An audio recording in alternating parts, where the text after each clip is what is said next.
Riley Herbst from 2311 Racing here, and you know what grinds my gears? Waiting for coffee.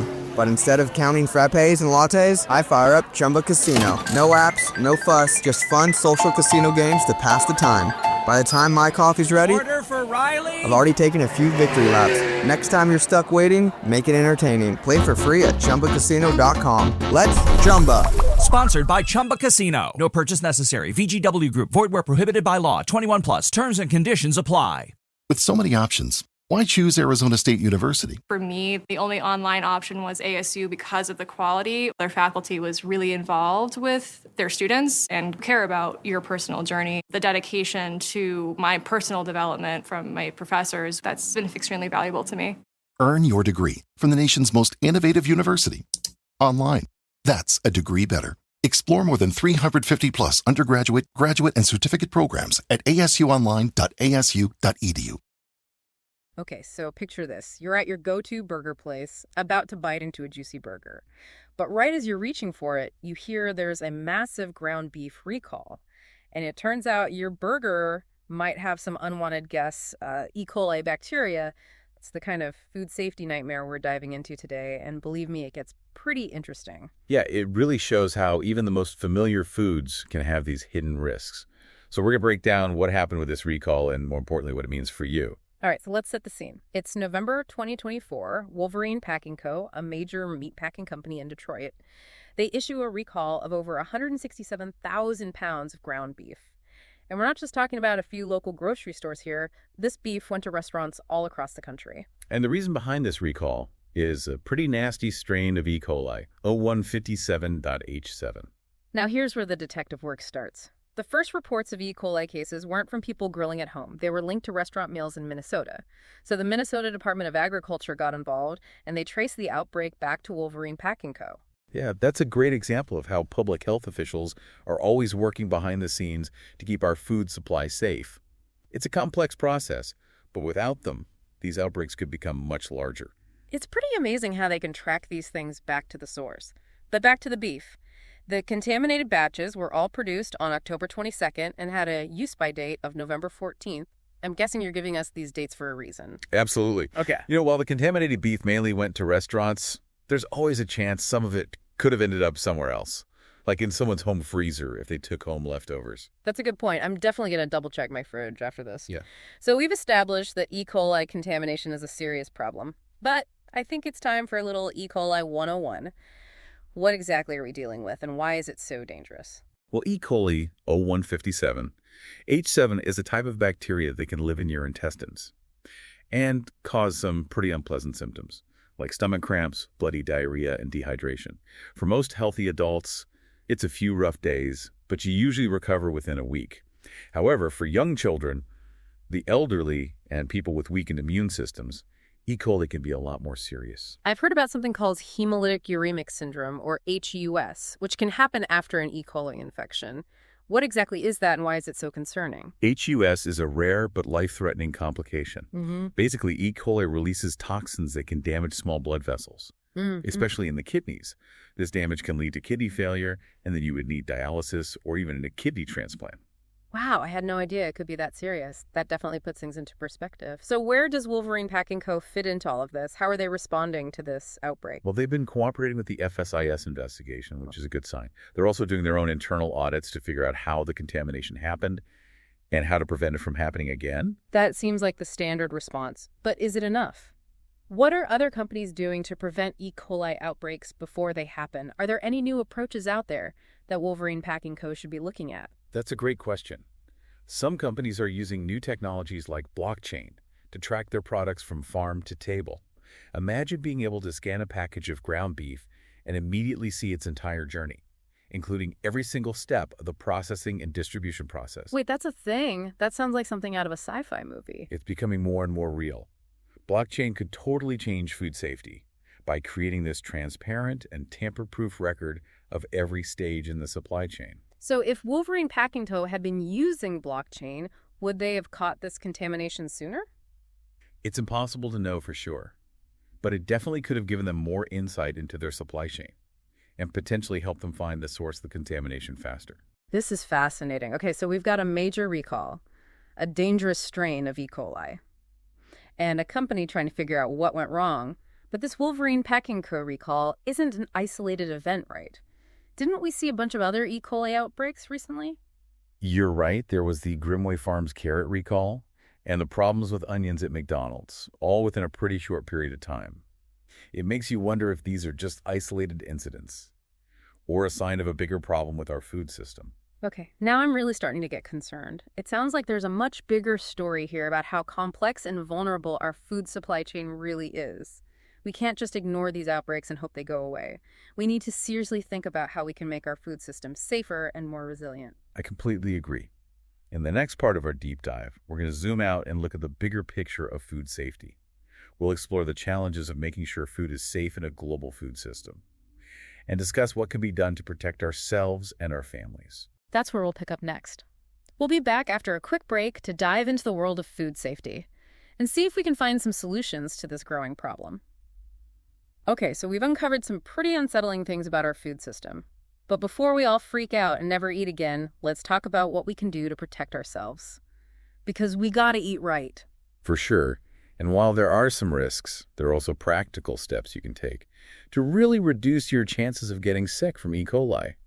The good news is a lot of it is just common sense and good hygiene. Okay, I'm all ears. Give me the tips. First things first, cook that ground beef all the way through. We're talking 160 degrees Fahrenheit internally. No exceptions. 160 degrees, got it. But how can I be sure it's actually reached that temperature? Just looking at it seems kind of risky, even for someone who cooks a lot like me. You're right, you can't just rely on what you see. A meat thermometer is going to be your best friend here. It takes out the guesswork and gives you peace of mind. Meat thermometer, it's like a superpower for safe cooking. What else can we do besides cooking the meat thoroughly? Preventing cross-contamination is super important. Think about it, you're preparing raw ground beef, which could have bacteria on it, and then you use that same cutting board or knife to chop veggies for a salad that you'll eat raw. That sounds like a recipe for disaster. Exactly. The bacteria from that raw meat can easily get onto other foods. So always use different cutting boards and utensils for raw meat and everything else. And of course, wash those cutting boards and utensils really well with hot soapy water after you use them. So it's all about having separate areas in the kitchen, raw meat over here, everything else over there, no mixing allowed. Precisely. And speaking of cleanliness, let's not forget about hand washing. It seems obvious, but you'd be surprised how many people forget this simple step. Hand washing, it's like the original defense against germs. But are we talking just a quick rinse or like a full 20-second scrub? We're going for the full 20-second scrub with soap and warm water. Mm-hmm. And make sure you're washing before and after you handle raw meat. It's a small thing that can make a huge difference. All right, so we've got our cooking temperatures down, we're preventing cross-contamination, and we're washing our hands like surgeons before surgery. What about storing ground beef? Any tips there? Absolutely. Always put ground beef in the fridge or freezer as soon as possible after you buy it. And when you need to thaw it, do it in the fridge, not on the counter at room temperature. No, thawing it out on a sunny windowsill. Got it. What about storage times? How long is ground beef good for in the fridge or freezer? Fresh ground beef can stay in the fridge for 1 to 2 days, and frozen ground beef can last for a few months. Huh. But always double check that use-by date on the package just to be safe. Okay, so we've got our safety checklist. Cook to a 160, prevent cross-contamination, wash those hands, and store the ground beef properly. Seems pretty doable, right? Food safety doesn't have to be super complicated. It's about being aware and taking those extra steps to keep yourself and your family safe. I like that, empowered to make safe choices. Now, even with all these precautions, is there still a chance we could get sick from E. coli? Or can we finally relax and enjoy that burger? Well, these steps definitely reduce the risk a lot. But it's important to remember that no system is perfect. Food safety is complicated, and sometimes things can slip through the cracks. That's why it's so important to stay informed about food recalls. Ah, yes, recalls. They can feel like this endless stream of warnings. Contaminated spinach, recalled peanut butter, the list goes on and on. How can we stay on top of it all without losing our minds? You're right, it can get overwhelming trying to keep track of every single recall. But luckily, there are good resources to help us stay in the know without being totally bombarded with information. The FSIS website is a great one. They have a whole section for recalls and alerts. You can even sign up for email notifications so you're always up to date. That's super helpful. Instead of trying to memorize every single recall, we can just rely on trustworthy sources like the FSIS to do the hard work for us. So we've covered the recall E. coli and practical tips for staying safe in the kitchen. But I still have this feeling that this Wolverine Packing Co. situation, is just the beginning. Like it's a symptom of a much bigger issue. You're onto something there. This recall and all the other recent E. coli outbreaks bring up some big questions about our entire food system. I think it's time we zoom out and look at the bigger picture of food safety. Because this isn't just about ground beef, it's about figuring out how to ensure the safety of our whole food supply chain. Exactly. In the next part of our deep dive, we'll get into the complexities of food safety on a global scale and explore some possible solutions to this growing challenge. Okay, so let's talk big picture here. Multiple E. coli outbreaks in such a short time, it's hard to ignore, right? Yeah, it is. So is this just a coincidence, or are we seeing like a pattern here, something more systemic? That's the question, isn't it? It's hard to say for sure if it's a trend, but it does raise some serious concerns about how vulnerable our modern food supply chain is. It's this complicated web, and that complexity can create weaknesses. It makes you think like we're so used to just grabbing food from the store or ordering takeout without even thinking about it. But behind all that convenience is this huge network of farms, processing plants, distributors, trucks going all over the country. It's mind-boggling. It really is. And with each step in that chain, there's a chance for something to go wrong. A mistake with hygiene at a processing plant, a change in temperature during shipping, even improper storage at a restaurant. Any of those things can lead to contamination. So basically, as consumers, we're just trusting this system, hoping that every step has been handled perfectly. That's a little unsettling. It is, and it shows why transparency and accountability are so important. We need systems that allow us to trace food back to its source. That way we can see exactly where problems happen and hold people accountable for maintaining those safety standards. It's about knowing where our food comes from and feeling confident about how it got to our plates. That makes sense, but here's what I keep thinking about. How do we balance that need for safety with keeping food affordable and convenient, which is what we're all used to? It feels like we have to choose one or the other. That's the challenge, isn't it? There's no easy answer. But I think a big part of the solution is giving consumers more information. What do you mean by that? Like, what would that look like? Imagine a system where you could scan a package of ground beef at the grocery store and instantly see its whole journey from the farm where the cow was raised to the processing plant and everything in between. Every step documented and easy to access. Wow, that's amazing. It would be like having a food detective right in your pocket. Yeah. But is something like that even possible? It's not as crazy as it sounds. We're already seeing technology like blockchain being used to track food. Blockchain creates this secure record of every transaction, making it almost impossible to tamper with. Okay, so maybe in the future we'll be able to scan that package of ground beef and see exactly where it came from, how it was processed, even what temperature it was kept at the whole time. That's incredible. Exactly. That kind of transparency could completely change food safety. Producers and processors would be much more likely to keep the highest standards, knowing that consumers can see everything they're doing. That's a hopeful thought. This ground beef recall, as scary as it is, could actually lead to positive changes in the food industry. It's making us all think more about how our food gets to us and demand better systems. I agree. It reminds us that food safety is an ongoing challenge. And we have to be proactive. We can't just sit back and expect someone else to take care of it. It's a shared responsibility.